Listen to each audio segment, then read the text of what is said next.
Yeah, he tells them not to do it because they're a heathen. No, he says, take slaves of the nations around you. No, that's not what he's saying. 25, 44 through 46. I got it right here. Yeah. Thou shalt not rule over them with big rigor. Them who? Who's them? Those Well, heathens. be careful, No, sir. those are the Israelites, your fellow Israelites. Are you sure Are about you? that? Yes, positive. That's 25. And shalt fear thy God. He's wanting them to honor God. And what does 44 say?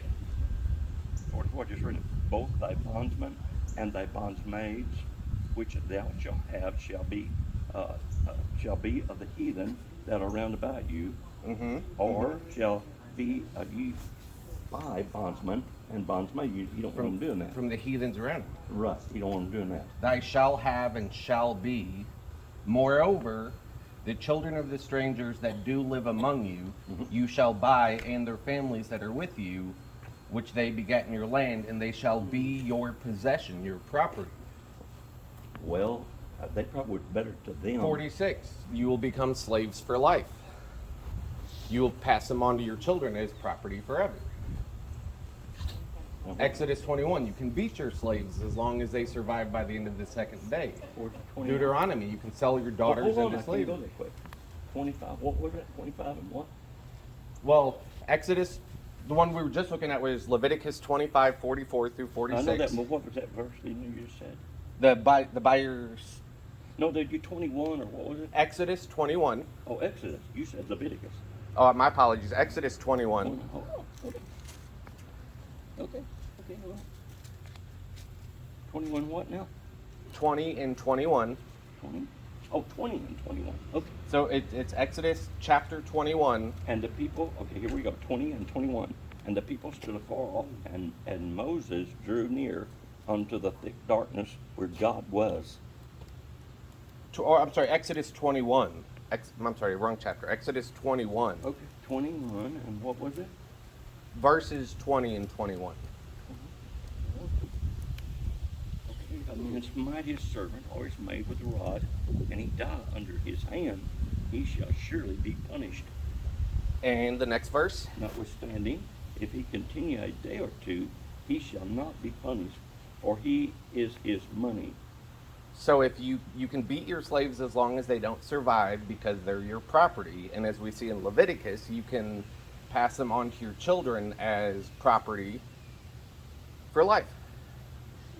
And we know the women who go into slavery, they become your sex slaves, concubines.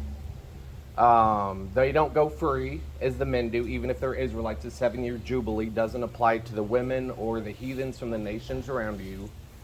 So you have them as property for life. Some of this is in the old law. But same God though, right? Same God. Change that. He's dealing with a people. Look what's going on today. But no. We're talking about God, who is the same today as tomorrow. Yes, sir. That's right. But he has to deal with people differently, like you do your children. You have to deal with your children differently. You don't. They're different likes, different things that they do, different personalities, different But character. if God is our moral authority, our moral compass, then what he says has to be a moral absolute. That's right.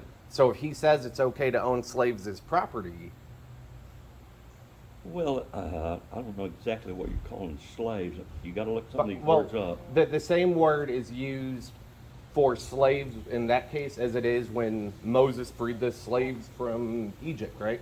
It's the same word. And in that case, that same word for slavery was so bad that God killed innocent babies over it, right? He was mad at the Pharaoh. He was mad at the Pharaoh. You know the plagues of Egypt? Right. The last plague was killing all the firstborns. If they give them a means to not for that not to happen. So killing babies over something that you're about to claim isn't that big of a deal. The slavery, oh, it wasn't that bad, so why did God kill babies over it? So it either was that bad or it wasn't. Because it's the same word that's used in Hebrew. You know what? If you really feel that way and you want to look at God someday like that, the one that made the world, created the world, I'd be careful my attitude about God, because If that describes God, he says in Numbers 31, save the virgin daughters for yourselves, they're the spoils of war. Wait a minute, 31 where? Numbers 31, just the whole thing. it talks about Midian, the son of Moses, and his people who abandoned their covenant. Oh, just slow down. Therefore, You're going too fast for me. I'm explaining the context so when you get there, you know what we're talking about. 21. 31. 31 to 21. So, when Moses went after the Midianites, he under God's orders, he slaughters the Midianites. 31 what? Just the whole thing, the whole chapter. Whole thing. Yeah, you don't want to take anything out of context. You want to read the whole thing. So it'll say maybe 7 or 8 or 9, somewhere in there, maybe. It'll start talking about save for yourselves the daughters who have not known a man. And then later it calls them the spoils of war. Slow down. Okay. 31:7. And they warred against the Midianites, and the Lord commanded Moses, and they slew all the males.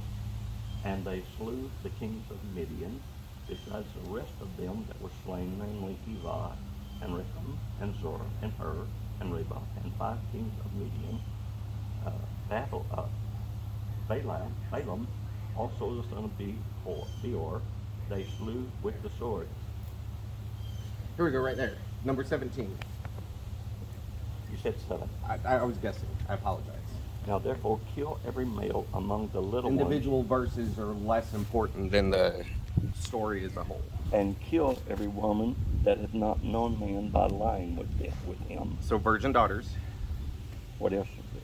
So that's talking about virgin daughters, and as you go down, it calls them the spoils of war.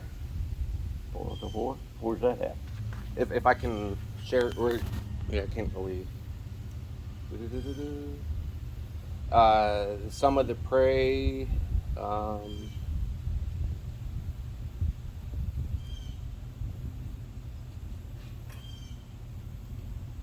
Here, I'll find it in